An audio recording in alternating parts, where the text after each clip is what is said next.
কোনোরকম কোনো ম্যারিনেশন ছাড়াই কিভাবে এরকম টেস্টি টেস্টি চিকেন বানাবে, চলো তোমাদের সাথে আজকে সেই রেসিপিটাই শেয়ার করা যাক।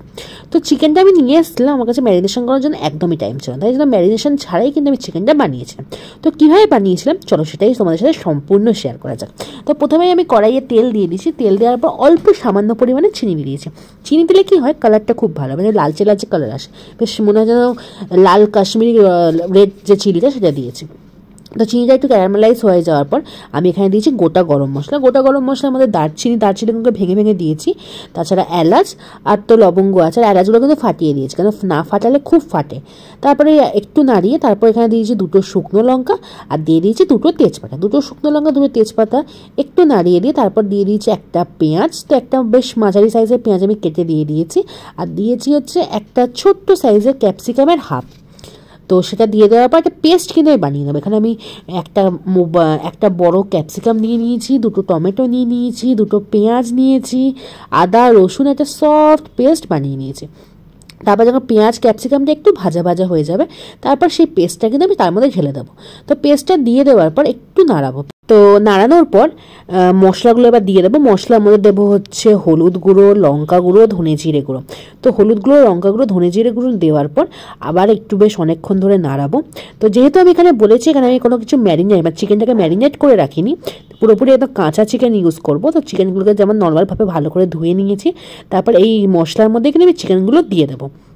তো মশলার মধ্যে চিকেনগুলো দিয়ে ভালো করে কষাবো। এবার চিকেনগুলো দেখতেই পাচ্ছি আমি ভালো করে দিয়ে নিয়েছি, যাতে ভালো করে মশলাগুলোর মধ্যে চিকেনগুলো ভালো করে মানে মিশে যেতে পারে।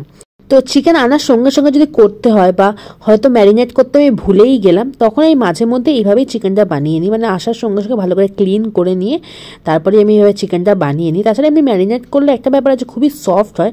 তাছাড়া এইভাবে চিকেন বানালেও কিন্তু খুবই সফট হয়, আমি দেখেছি। তো যাই হোক, এই চিকেনগুলোকে প্রথমে আমি একটা একটা করে দিয়ে দিলাম, তারপর যে মশলাটা মানে মশলার মধ্যে ভালো করে কিন্তু কষাবো, বেশ একটু টাইম নিয়ে কষাতে হবে, কারণ মাংস হোক যে কোনো খাবারই কষিয়ে রান্না করলে তার একটা আলাদাই কিন্তু টেস্ট খোলে। তো কষানোর পর বেশ অনেকক্ষণ ধরে কষানোর পর আমি এখানে জল অ্যাড করে দিলাম, কারণ মাংসগুলো এবার সেদ্ধও করতে হবে। তো জল অ্যাড করে দেওয়ার পর আর একটু বেশ কষিয়ে নাড়লাম। যেহেতু আমি একটু কষা করার চেষ্টা করেছি, তাই জন্য এখানে কিন্তু আমি বেশি পরিমাণে জল কিন্তু একদমই অ্যাড করিনি। প্রথমে ভেবেছিলাম ঝোল করবো, তো ভাবলাম যে না, আজকে ঝোল করবো না, আজকে একটু কষার মধ্যেই রাখবো। তাই জন্য অল্প পরিমাণে মানে জল দিয়ে আমি কিন্তু কষিয়েছি।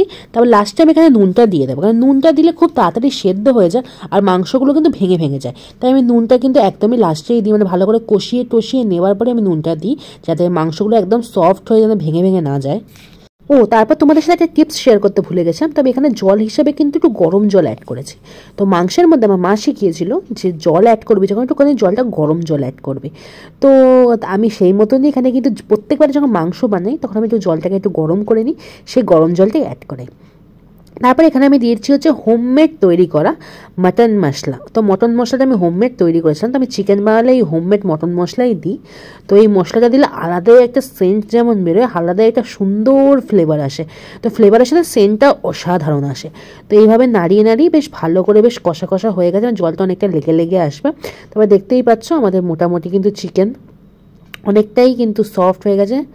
তো মোটামুটি দেখতেই পেলে আমাদের চিকেন কষা কিন্তু মোটামুটি রেডি।